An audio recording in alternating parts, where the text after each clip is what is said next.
Hello. Hi, this is my little dog, Buddington. He just came in here. Go away. Hello. So today, what I'm making is laundry soap. And I should tell you who I am. This is my very first video. And I've only had to try to do this 3 times before I could get it, halfway decent. Anyway, my name is Deborah. And I'm going to call myself the Lazy Chemist. Yes, I am a chemist. I have a Bachelor of Science degree in chemistry, and I'm very, very proud of it. So what I decided to do is, because I like to consider myself a little old pioneer woman, I don't know what the heck, especially since I'm a city girl living lost in North Carolina. But anyway, so what I decided to do today was to make some laundry soap. Okay, so I went on the internet and found how everybody's making it and decided to change it. And let me explain what I do. Also, is that I always try to change things and make them better, or make them a little bit more efficient. Okay. So, you have to excuse me for looking away. But the recipe, let's talk about the recipe that everybody's using. It calls for 5½ ounces of grated laundry soap, a cup of washing soda, and ½ a cup, if I'm not mistaken, yes, of borax. Now, first things first. If you're going to do something, use a standard system. Don't use 5½ ounces of something, and then turn around and say, I'm going to do a cup or ½ a cup or something. Weigh everything. Either do it consistently or just use one system or another. Don't switch it between metric and avoirdupois. Either just weigh it, trust me.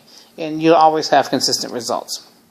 But anyway, since this is the first time that I'm actually making something, I decided to do it their silly little way. But here was the thing. It's just me and my husband. So there's no way I'm going to make enough soap to last 5 years. Oh, please.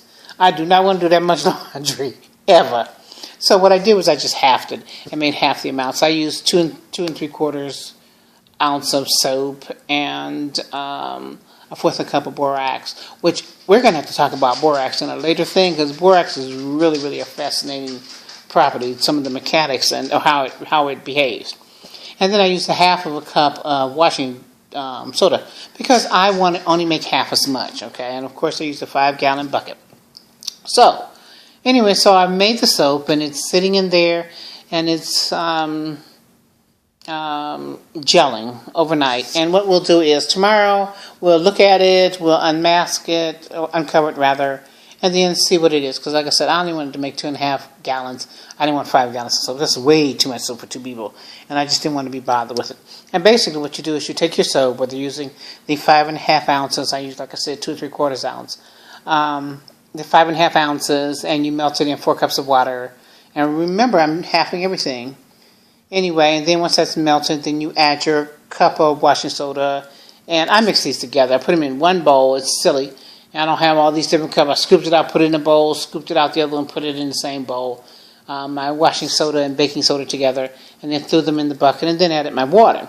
But because I was using half as much, I wound up, instead of filling up to the 5-gallon mark, which my bucket doesn't have a 5-gallon mark, I weighed out 38 cups. Okay, so if you figure out what that is, that's roughly 80 cups in a 5-gallon container, and 16 cups to a gallon. And multiply times 5, that's 80 cups. I'm doing half as much. That's 40 cups. So, anyway. I think I might have to stop this and then tell you something. Hold on. Okay, to clarify on that 80 cups thing.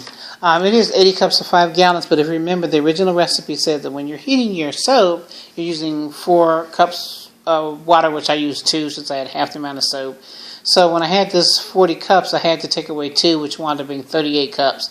So I used 38 cups of water in my final batch with the washing soda and the borax. Okay, so I know this video is all over the place, and I do apologize for that. It is my first video, and they'll get better as I get better. Because one of the things I want to be able to do is to, talk chemistry with you, talk math with you, and teach you other things about things that you can do as well. It may not always appear that it's about chemistry, but believe it or not, it really will be. So let's see. So anyway, so the soap is made, and it's resting overnight. And what we're going to do is tomorrow, we're going to uncover it, because you put it in your little bucket and cover it up. I used a a pot lid that I turned over because I don't know where the heck. This is my soap bucket, one of many that I have, and I didn't know where the lid was, so I just flipped over a pot top and put on the bucket, which I'll show you tomorrow when we uncover the soap. And then I'll package it, and I'll show you. At least I'm going to throw it in containers so that we have soap, because we're almost out of soap, which is why I decided, I've become such a little pioneer woman that I decided to make my own, because I don't like the laundry soap that is out there. It's full of fillers, and I'm not happy with it. So, anyway, so this is Deborah, and I'm the Lazy Chemist. How did I get that name, you wondering? Okay, briefly. Before I got my degree, when I was working in the lab, because I used to work for a petroleum company, and one day I was minding my own business, which is rare, and sitting in the lab doing my work. And back then I used to smoke cigarettes too.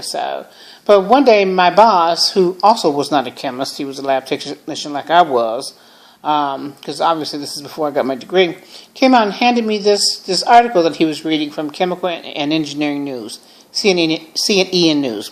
And what it was, it says that, look around, do you have a lazy chemist? If you do, you have an efficient chemist, okay? So what the article was basically saying is that an efficient chemist will get all of the things that they need together at one time in order to be able to sit down at the bench and do their lab work. Okay, and then it also said that if you have a smoker that's a chemist, then that person is really, really efficient because they're really going to get their work done quickly, efficiently, so they can go out and have a smoke. So I always thought that was funny that he gave me this article. And so as a result, I guess I'm going to call myself the Lazy Chemist. So anyway, so we're going to end it for right now until tomorrow when we get to see the results of the product that I'm making. And you can see the little bucket and stuff. So once again, don't be afraid of chemistry. We just keep reacting. Old chemists never die. We just fail to react and all this other silly stuff. And we'll see you tomorrow. Bye-bye.